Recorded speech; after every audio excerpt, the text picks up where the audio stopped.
16ஆம் தேதி டிசம்பர் 16 நடந்த பிரச்சனை. நாங்களும் பொறுமையாக மேயரை பார்க்குறோம், அமைச்சரை பார்க்குறோம். அமைச்சரும் மேயரும் பரிந்துரை செய்ய முன்னாலையும் இந்த கான்ட்ராக்ட் முடியாதுன்ற அமைச்சர் நேரடியாக பேசுகிறாங்க. என்ன பேசுகிறாங்கன்னா, இப்போ தொழிற்சங்கன்னு நினைக்கிற மாதிரிலாம் இருக்க முடியாது, உடன்பாடுகள் இருக்கலாம், நீ அவனுக்கு வேலை போட்டு கொடுக்கணும் அப்படின்னு சொல்கிறாங்க. அவங்க சொல்கிறாங்க முதலாளிட்ட தான் கேட்கணும், மேனேஜர் சொல்கிறாப்புல அவர். ஆனால் வந்து இந்த அம்மா சொல்லுது, நான் தான் அவனுக்கு கான்ட்ராக்ட் கொடுத்தவன் நான் தான் அப்படின்னு சொன்ன பிறகு இந்த நிர்வாகம் பணிய மாட்டேங்கன்னா எந்த அளவுக்கு தொழிலாளியை குடும்பம் கொடுக்கணும் பார்த்து.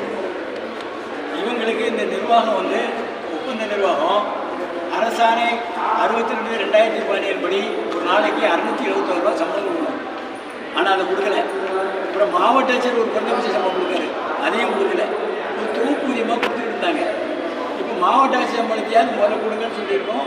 எங்கள் சங்கத்தை பொறுத்தவரை இந்த ஜீவோ பிரேக் 721 ரூபா கூலி தமிழ்நாட்டில் எல்லாரும் கொடுக்குறது வழக்கு ஒன்று சுப்ரீம் கோர்ட்டை போட்டுருக்கோம்.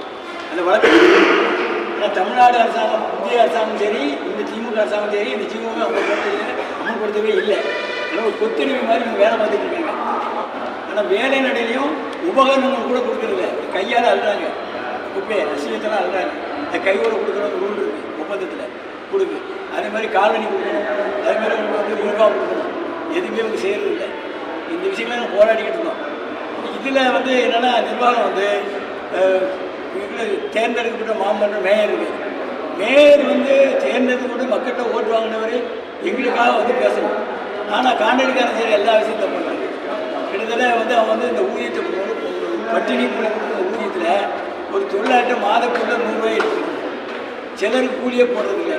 ஆனால் இதை புகார் பண்ணால் கேட்கறதில்லை. அதனால் ஒரு வாட்டி பெரிய மறியல் நடக்கும்போது எஸ்பி வந்து தலையிட்டு அவர் இந்த கூலியெல்லாம் வாங்கி கொடுத்தாரு. அப்போ நிர்வாகம் எப்படி நடக்குன்னு பார்த்துட்டு. அப்போ வந்து முதன்மை தொழிலாளர்களோட வேலை, தொழிற்சங்க வேலை பார்த்துட்டு இருக்க நிர்வாகம் தோழர் பொன்ராஜ் அவர்களை டிஸ்மிஸ் பண்ணும்போது ஒரு நாங்கள் என்ன சொல்கிறோம்னா, முறையாக எதுவுமே செய்யலை.